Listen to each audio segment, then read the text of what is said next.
Il y a 4 ans, le docteur Skinner, le plus grand génie du monde, a inventé un médicament miracle appelé Apna.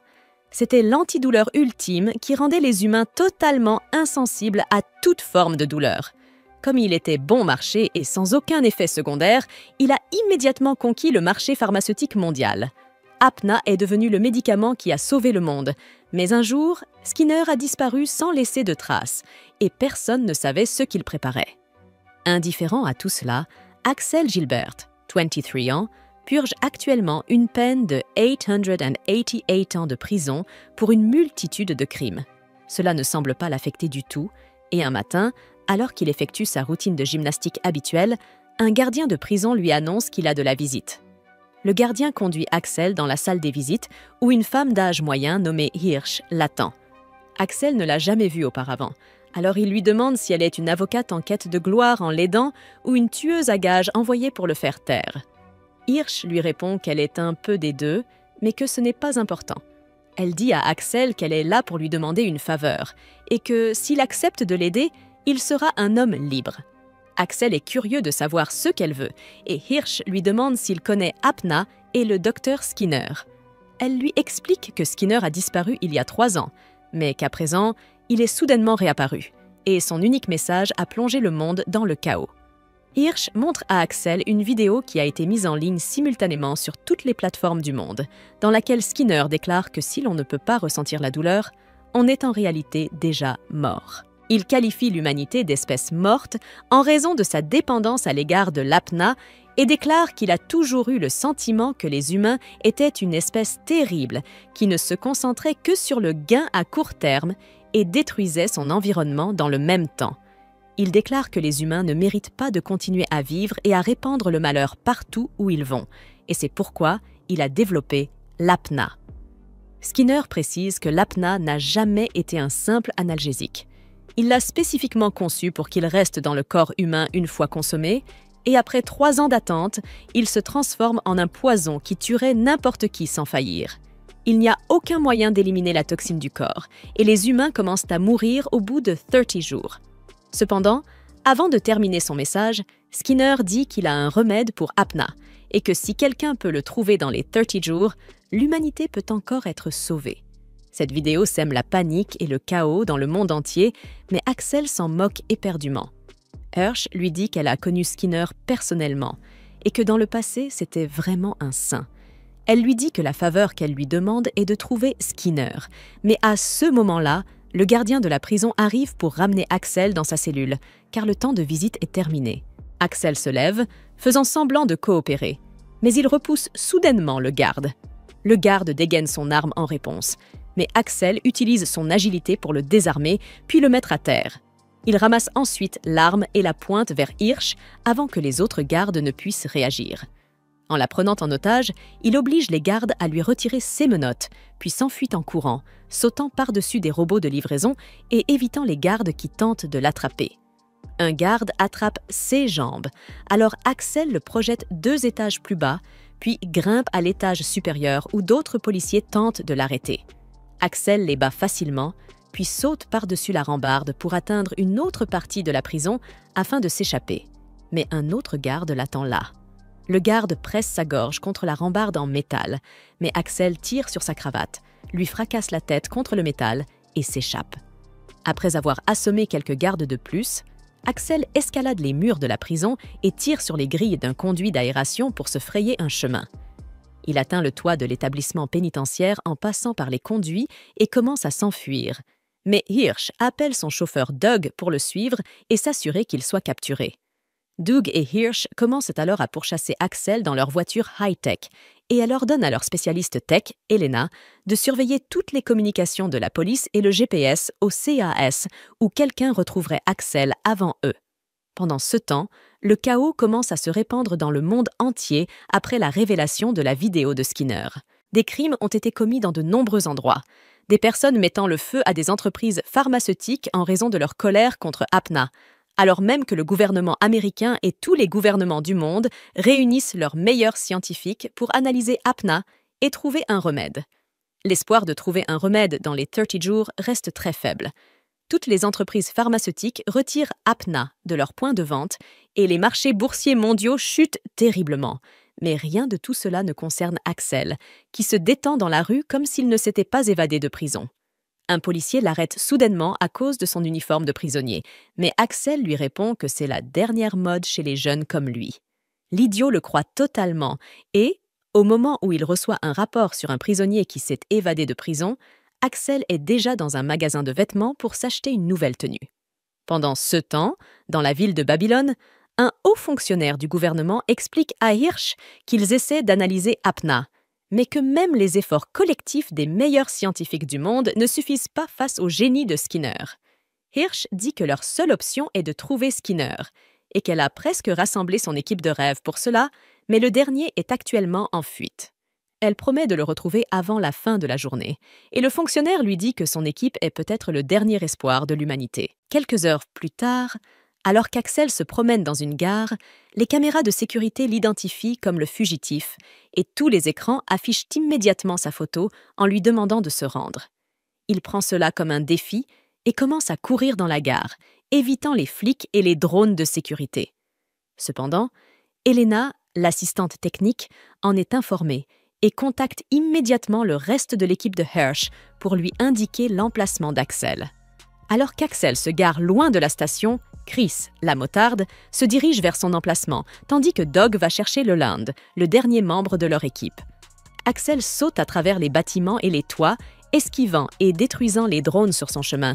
Mais Elena prédit l'endroit où il se rendra dans 5 minutes et Doug demande à Chris d'être prête à cet endroit. Il lui demande de diriger Axel vers le nord et lui dit qu'elle a la permission d'ouvrir le feu sur lui. Et c'est tout ce que Chris veut entendre. Elle attend qu'Axel ait fini de montrer ses talents d'acrobate en atteignant le toit d'un immeuble à travers une zone de construction. Et dès qu'il est à sa portée, elle commence à lui tirer dessus. Elle le rate délibérément pour qu'il s'enfuit d'elle vers un endroit où Doug l'attend déjà. Doug dit à Leland de le soutenir avec un drone et grimpe ensuite sur un immeuble. Bientôt, Axel atteint le toit du même immeuble sans pouvoir sauter et Doug pointe son arme sur lui, lui disant de s'arrêter immédiatement. Axel lève les mains et tente de le provoquer pour qu'il se batte à bout portant, mais Doug connaît déjà sa tactique. Il dit à Axel que S et Riley ne fonctionneront pas et lui demande de se rendre parce qu'il n'y a plus d'issue pour lui. Axel lui répond qu'il y a toujours un moyen de s'en sortir et saute du toit. Doug panique car il ne s'attendait pas à cela, mais Axel s'empare alors du drone de Leland et l'utilise pour atterrir en toute sécurité sur un camion. Il arrive au sol sans problème, mais au moment où il s'apprête à s'enfuir, Chris l'appelle en cliquant joyeusement sur ses photos. Elle se comporte comme une fan, disant qu'il vient de faire la performance par cœur la plus impressionnante qu'elle ait jamais vue dans sa vie. Elle exige un selfie avec lui, et Axel, qui est un imbécile refoulé, ne peut pas lui dire non. Mais ce sera sa seule erreur, car Chris l'assomme avec son bracelet, et Axel est sonné. Lorsqu'il se réveille le lendemain, il se retrouve dans un salon de coiffure avec Elena cachée dans un coin. Axel ne comprend pas ce qui se passe, mais à ce moment-là, le reste du groupe arrive. Le miroir devant eux s'avère être un écran à travers lequel Hirsch accueille Axel dans l'équipe Lazarus, celle qui va sauver l'humanité. Axel essaie immédiatement d'enlever le bracelet qu'il porte à la main, mais Hirsch lui dit qu'il ne peut pas l'enlever car il s'agit d'un traceur qui lui permettra de savoir où il se trouve à tout moment. Axel jette un coup d'œil rapide dans la pièce et constate que tout le monde a le même bracelet. Il se rend compte que tout le monde ici est une sorte de fauteur de troubles et Hirsch lui dit que c'est leur chance de passer du statut de fugitif à celui de héros. Elle demande à Axel s'il ne veut pas être un homme libre et vivre comme il l'entend. En réponse, il fait un poirier pour surprendre tout le monde et saute ensuite vers Chris, lui volant son arme avant qu'elle ne puisse s'en rendre compte. Il le pointe sur sa tête et dit à Hirsch d'enlever le bracelet de sa main si elle tient à son équipe. Cependant, Hirsch ne tombe pas dans le panneau et elle le choque en utilisant le bracelet, lui faisant lâcher son arme. Elle prévient ensuite Axel que s'il essaie d'enlever le bracelet de force, celui-ci chauffera tellement que son bras brûlera. De plus, s'il lui arrive quelque chose, ils subiront tous la même chose. Axel se rend compte qu'elle ne bluffe pas et accepte rapidement de travailler avec elle, ce qui réjouit Hirsch. Elle met fin à l'appel vidéo de son côté Puis Axel dit que s'il trouve Skinner, il devrait vendre le vaccin pour Apna à un prix très élevé. Chris est immédiatement d'accord avec lui, mais Doe rejette l'idée, disant qu'ils ne sont pas ici pour des gains personnels, mais pour sauver le monde. Axel répond qu'être la version des Avengers de cette ligne temporelle n'est pas mal non plus, mais avant de commencer, il demande si l'un des membres de l'équipe a déjà utilisé l'Apna. Il s'avère que tous l'ont utilisé, soit comme médicament, soit pour se droguer. Ensuite, Doe fait visiter leur base à Axel, en lui disant clairement qu'il ne l'approuve pas. Axel s'en moque, mais il s'intéresse au fait que, bien qu'ils soient les Avengers de ce monde, leur base n'est qu'un salon de coiffure délabré. Cependant, il découvre rapidement que l'apparence délabrée du salon n'est qu'un déguisement et qu'il est protégé par une puissante barrière électromagnétique. Doug l'emmène ensuite dans leur garage pour lui montrer comment détruire leur voiture, puis ils reviennent pour leur premier briefing d'équipe. Doug raconte à tout le monde l'histoire de Skinner, de sa naissance à sa vie universitaire, mais Chris l'interrompt parce qu'elle pense que c'est la partie la plus ennuyeuse. Elle interroge Doug sur la personnalité de Skinner, car cela leur permettra d'en savoir plus sur lui que les futilités inutiles. Doug est furieux, mais il obéit tout de même à sa demande, révélant que Skinner a remporté 3 fois le prix Nobel, mais a donné tout l'argent à des œuvres caritatives.